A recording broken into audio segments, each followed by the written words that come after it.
It's Tuesday, August 2nd. From inside the WTOP newsroom, this is the DMV Download, brought to you by the men and women of Steamfitters Local 602. Get an estimate and learn more at steamfitters-602.org. Nationals fans are reeling today at word that their superstar, Juan Soto, is officially traded to the San Diego Padres. And in return for Soto, the Nats get a bevy of prospects on their roster. But as Dave Preston tells us, no matter the details of this deal, this move won't long be forgotten. If he gets into the Hall of Fame, which he is on track to, he'll have another baseball cap on his head on the plaque. And that is going to be heartbreaking. And WTOP's Sean Anderson, a Nationals fan, tells us this one really hurts. When a team gives up on a player like Juan Soto, who could be one of the greatest hitters of all time, you have set your franchise back years.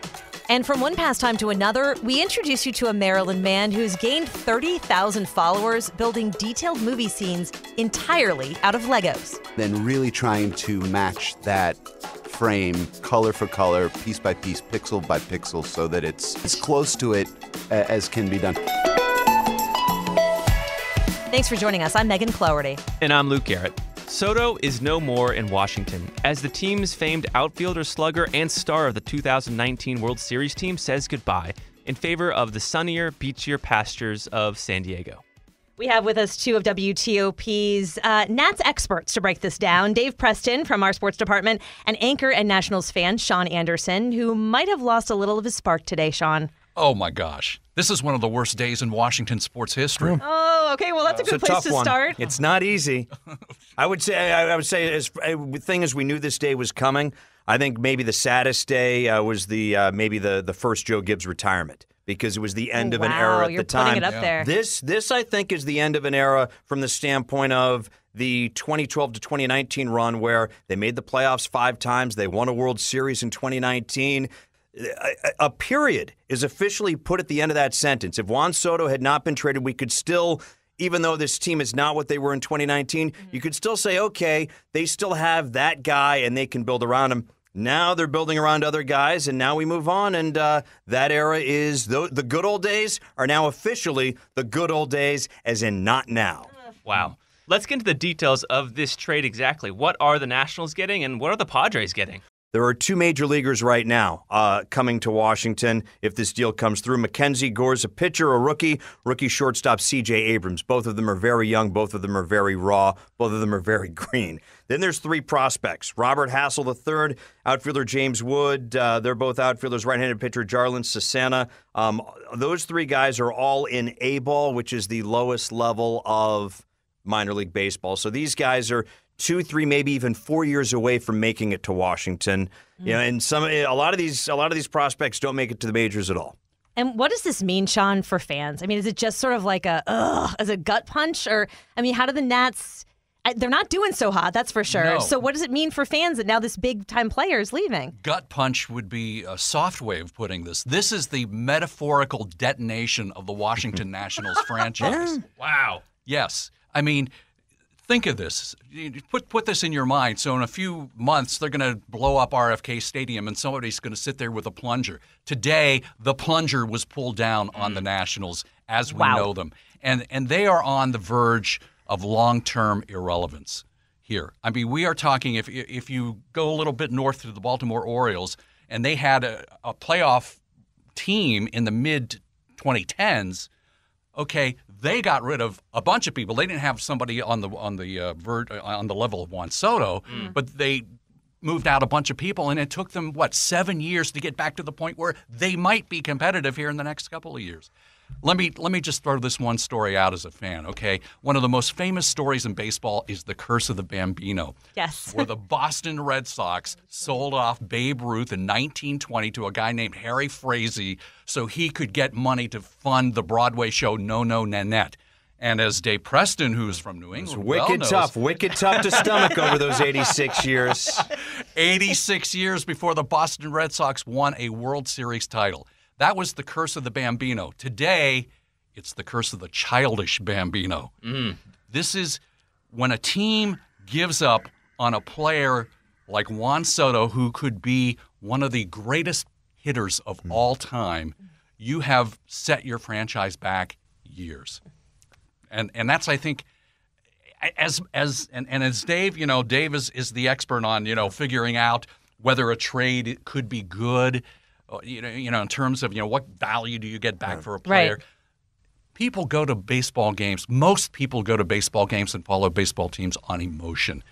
And if there's been a player who's been as loved in this town since the Nationals have been here, Juan Soto might be number one on that list. I was going to say Zim and Scherzer, right. but I mean, this move today would be akin to 2009, 2010, the Nationals trading Ryan Zimmerman because they had a great bunch of they had a bunch of players.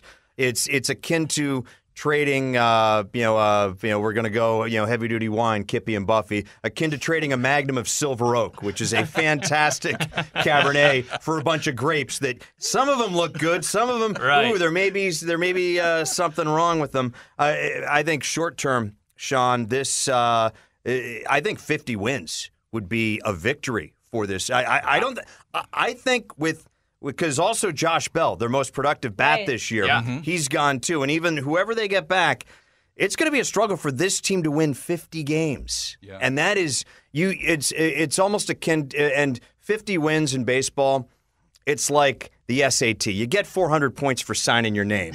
And when you can't even, the Orioles had a year or two where they didn't win. They had a year where they didn't win 50 games, and it was abysmal. I think long-term, irrelevance, yes, it's going to be a long time for this team to get their fan base back, because I think Washington is a very diverse area where we're not Cincinnati, where they live for baseball, or St. Louis. We're not a baseball town. We've had 18 years of some pretty good product, and we do draw fans. And I say we, I mean Washington does draw fans when the team is good, when the team is in contention. You see that everywhere else. But Nationals fans are not as hardcore as Caps fans, and they're not as, I guess, easy to get there as Commanders fans over the years, where this was a football town, and you got 81 dates to fill.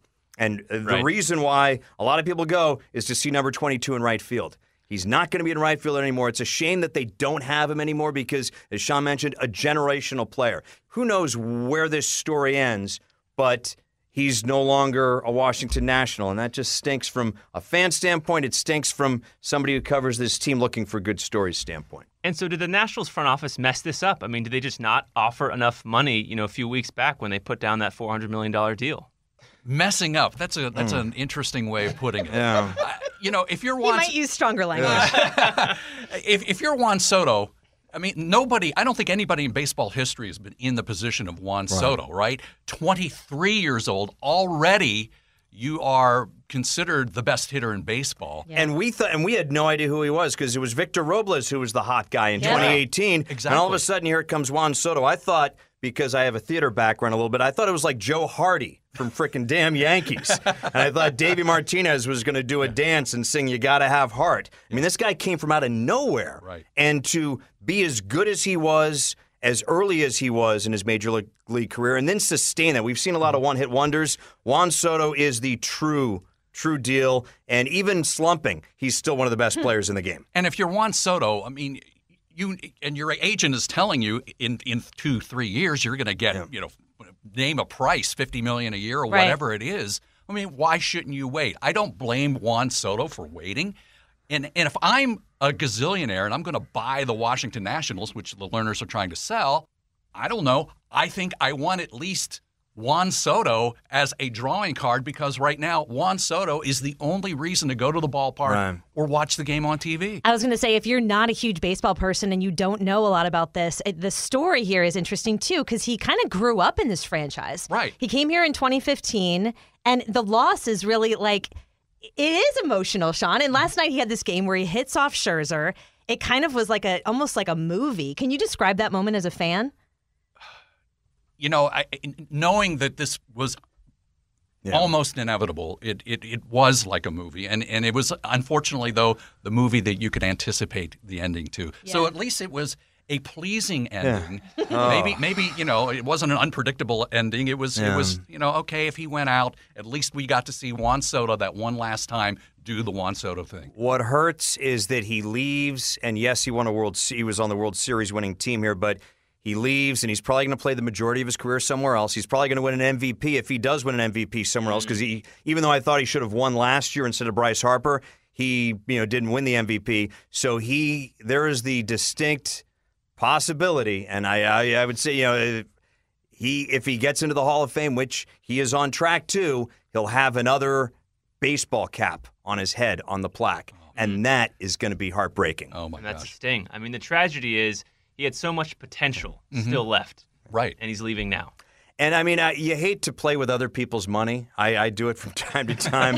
But I think, what would have worked? $500 million for 15 years or $440 million for 12 years? I think you needed to get the average annual value up there over 30, or even sign a short year, like have a deal where he can opt out after 7 or 8 years or something like that. So he's still maybe in his early 30s and can get one last payday when you think that salaries will be up. It's a shame that the way that this ball club has gone over the last year. Just think, July 1st of 2021, they were 40-38. They were welcoming the Dodgers, who were defending World Series champs, to town. They had a 4-game series. They were pitching Scherzer, Corbin. Those guys hadn't imploded yet.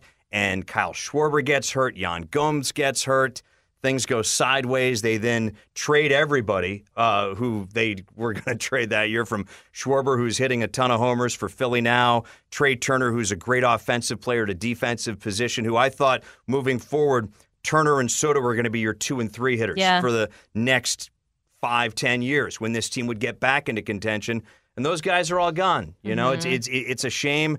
Baseball is a business, but to a fan, to somebody who covers it, it's more than that. And that's why it's a special business. And unfortunately, Mudville is synonymous with Washington, D.C. Childish Bambino was really the gem of the MLB trade this time around. And how much money does he actually get from the Padres? I mean, what are we talking about? Because I don't think we said what the deal was. He's still going to get $17 million this year. He's still on track to make along the lines of 7, because he's not a free agent yet. Yeah. So he's a very highly paid non-free agent, but he's not making ridiculous, oh my goodness, money. That's what needs the free agent. He's out the door now, right? I mean, that's it. As far as we know, the trade has been the trade has not been officially completed yet, but they're just holding up on 1 or 2 details. Till we hear from the team, it's not official, but we've had multiple reports from the MLB Network, USA Today, ESPN, that the deal is all but done. They're just dotting the I's and crossing the T's.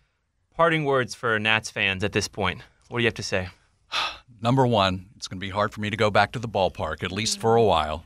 Number two, long-term baseball fans in this region might relate to this. What if the Baltimore Orioles had traded Cal Ripken in 1985? That's what this is, except even worse, only because, I mean, as great as Cal Ripken was, Juan Soto has a chance to even surpass Cal Ripken in baseball greatness.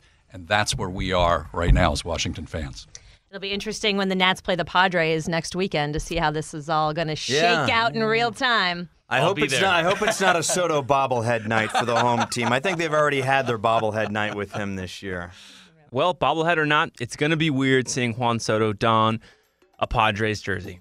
Sean, Dave, thank you for joining us as we kind of all take this big collective sigh as we see Soto head to San Diego. Thank you. Thank you. After the break, we talk to a popular Lego builder about how he recreates entire movie scenes brick by brick.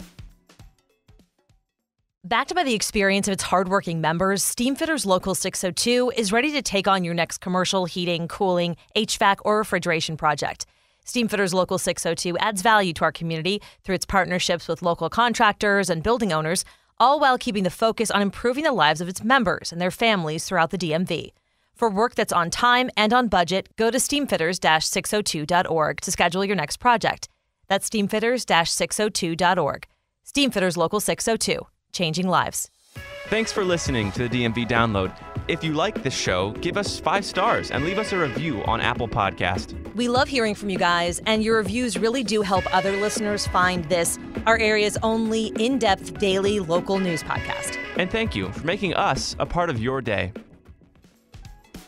All right, so before we go, we have a special guest today. Very special guest. Mr. Brick from Instagram. You guys may not follow him or know, but you are going to know. Basically, tell us what you do on Instagram, Mr. Brick. I just try to archive my builds, recreate scenes from movies, stuff that Lego hasn't built themselves yet. He's being humble. I've got this Instagram account pulled up on my phone now, and we've got some incredible scenes from so many different movies, and you've never seen these images before because they don't exist. Is that right? That's what I was hoping to pull off. There's a lot of other builders in the community. It's almost like when a trailer drops for a new movie, we try to be the first one to build it. Can I just say, we haven't even said this is entirely built out of Legos. Yes. We haven't said that yet. Lego scenes. They're elaborate Lego scenes Original. of movies that are then like lit perfectly, and how do you pick the scenes? Just something that stands out as epic or awesome is what I'm trying to go for. And so how do you put these scenes together? Because there's no rule book here. Well, I mean, I go off of what the original art is or what they've created on TV or in the movie or sometimes through comics. I mean, the goal originally was just to recreate Game of Thrones stuff because I had never seen that in Lego form yet. When it first came out in 2008, I think, or 2009. And so it built from there, Star Wars builds, Marvel stuff, and then everything in between, old Westerns that I love, Casablanca. I love that. Just really good stuff. And they sell these kits. If you've been to a Lego store, there's one, I actually just went with my kid in Montgomery Mall, and they sell the huge sets of these different movie scenes for like hundreds of dollars. Yeah. So you don't take those, do you, Mr. Brook? You like build your own. Well, I'm a collector too, so I do try to save up to. It's very expensive stuff. Yeah, Legos are expensive. And I want to say like, oh, I'm getting it for my kid, but it's 100% for me. And, like we got the Seinfeld set, which is a great set. Yeah. Which is a fun build. But no, the scenes that I do are no instructions, unless there's like a Star Wars ship that's already been put in the background or something like that. But yeah. And so you're pulling from all different bags here to say, there's a scene from this maybe movie that's a set, but you're incorporating into a brand new scene. Yeah, well, I mean, Lego's so versatile that you can pick apart any figure and put a new head on or put a new hair on or change the arm color or anything to make it as best you can match up to the authenticity of the scene you're trying to recreate. Wow. I imagine depending on how big these things are, it takes differing amounts of time. But I mean, are we talking like weeks on these, or how long does it usually take? Depending on the scale or the complexity, or I at times will build something and take it apart 10 times before I'm happy with how it looks, which is the beauty of the creativity process as well, is you can see the different forms in how you're doing it and whether it agrees or not with your eye, and then you can change it up, change the color, change the pieces. So, do you think about how you're going to photograph it? Like, is it all for social media, or is it just you're just finding the best angle once it's done? Yeah, I mean, I go off of a freeze frame of an image from a scene, like a Game of Thrones famous scene of Jon Snow facing down the army with his sword in his hand, or so the director has already like framed it for you. Exactly, and then really trying to match that frame color for color, piece by piece, pixel by pixel, so that it's as close to it as can be done. To your question before of how long it takes, it can be a couple of months for the scale. It can be one afternoon, depending on how much free time I have. Which like is the Mandalorian one is very different than the rest of the ones that you did, because I feel like there was most of them were like really big scale, and that one seemed like a really small, like kind of like intimately lit. Right. So a vignette is when they just do like a 8 stud by 8 stud or 10 by 10, kind of like a squared build with the angle to give you that. But that one looks cool, I think, because of the lighting more than the build, which is something that I've gotten better at. Which one of my friends has put me on to, like lighting angles. Daylight versus so cool. Fluorescent. And these images shadows. Are so they draw emotion out of you. Like I'm scrolling, I'm like, oh, I'm there. I'm like there at these scenes. So that's the goal. What's one of your favorites? I mean, what's one that sticks in your head? I did the Wakandan waterfall scene, which was pretty cool and detailed. Thanks. Yeah, I tried to get as much color into that. It becomes difficult because then the contrast of the color. You can get lost in it's like a Where's Waldo almost, where you can't really see a focus point. But that was fun. The bigger scenes are much more fun because it's so grand in scale. Okay, this is the biggest question. What is the most useful Lego in your tool set? I imagine you have them all like perfectly organized. There's like I don't greens know. and I do. whites. I have the wall of bricks, which is just endless row of different assortments, all categorized and by color and piece. The most important one is probably the separator that gets the pieces. Oh, like the little one piece? No, like the one that allows you to remove bricks from each other. Oh, because they lock in. They really do lock in. That allows you to fix your mistakes. Yes, exactly. The separator. No, every piece is unique and brilliant in its own way. And some of my favorite builders on Instagram and Flickr too is a great platform for sharing Lego. Yeah.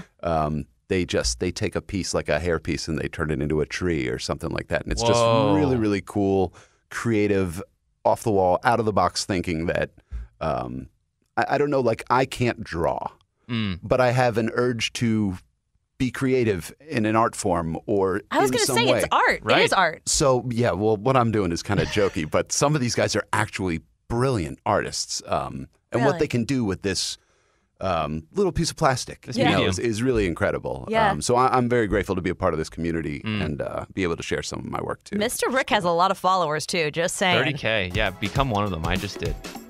Yeah. Thanks for being here. This is kind of guys. a fun little interview. We can talk about Lego anytime. Perfect. Awesome.